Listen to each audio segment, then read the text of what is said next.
G'day guys, welcome back to Hesflix. Today we are reviewing Francis Ford Coppola's Megalopolis. Time stop! Now, I gotta be honest guys, I haven't actually watched as much Coppola as I should have, but I've gotta say, man, this film, it didn't make any sense to me. I just sat there pretty much confused, not really understanding anything the entire time.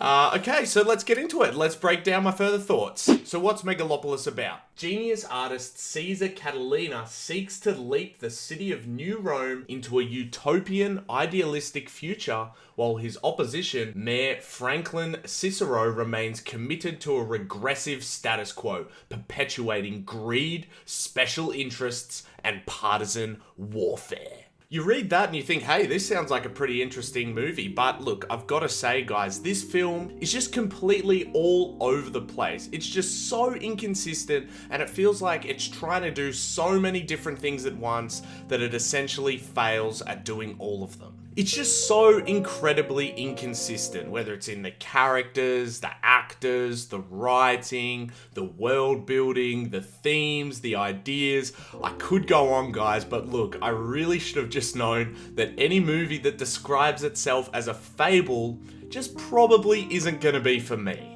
So let's break it down a little bit more. This was actually my first time going to IMAX in 7 long years, which is pretty criminal, I know, especially for a film YouTuber. I was wearing my Nolan t-shirt as well, with the little IMAX symbol on the back. But I think in some way that actually contributed to my experience of not enjoying this film very much. Largely because, I hate to say it, but a lot of the time this film is quite ugly, and I just think seeing that on a big IMAX screen kind of accentuated those issues. There were quite a lot of shots where it just felt like a few set pieces shot on a giant green screen. It kind of gave me vibes of the rooftop scenes in The Room, which I don't think is a good thing. It really felt quite theatrical across the whole runtime, and that kind of thing really just doesn't suit my personal taste. That extended to the characters and the acting as well. The characters all behaved like they were inside a play. They were even quoting lines from Shakespeare, Marcus Aurelius,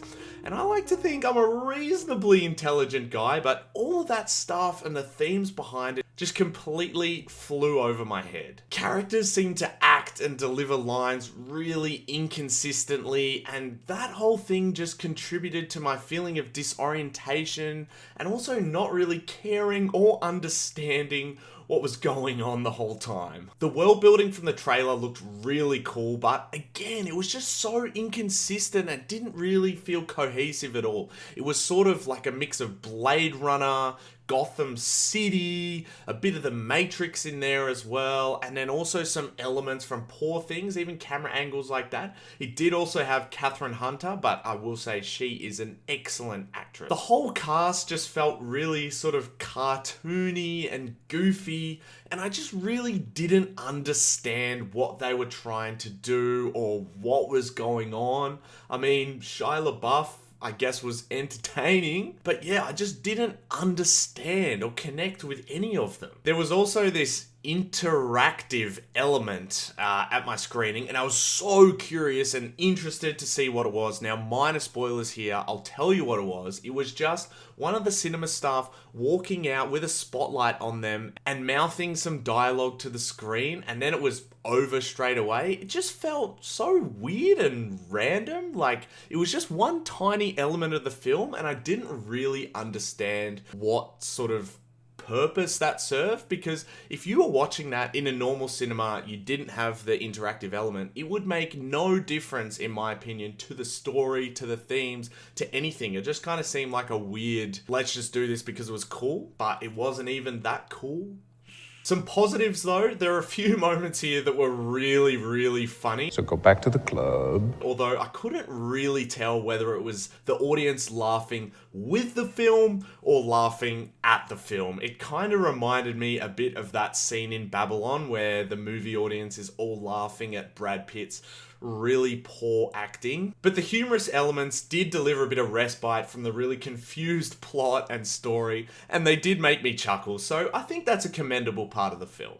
I do hate to point out so many negative things. Like, another great thing as well was the Colosseum scene. A lot of it you might have seen in the trailer. That looked amazing. That looked fantastic. But in the whole context of the film, again, it just feels a bit out of place. It's almost like every element feels out of place and just confused me so much. So yeah, guys, overall, this was a bit of a mixed bag for me. I do really respect and I love that Coppola put $120 million of his own money into financing this film, but I do think that it's a bit of a cautionary tale for when creativity goes completely unchecked. Sometimes you do need no people around you so you can harness your creative vision into something that's more focused. So with all that in mind, I'm gonna give this 2 stars out of 5. It made me feel things, it's divisive, it's gonna cause discussion. You can tell that it comes from a really creative place. It doesn't come from a commercial place. This comes from somebody's heart, and for that reason alone, I do think it's still worth your time checking it out in the cinema and making up your own mind, because some people love this. If you enjoyed this review, guys, please consider subscribing, and I'll see you in the next video.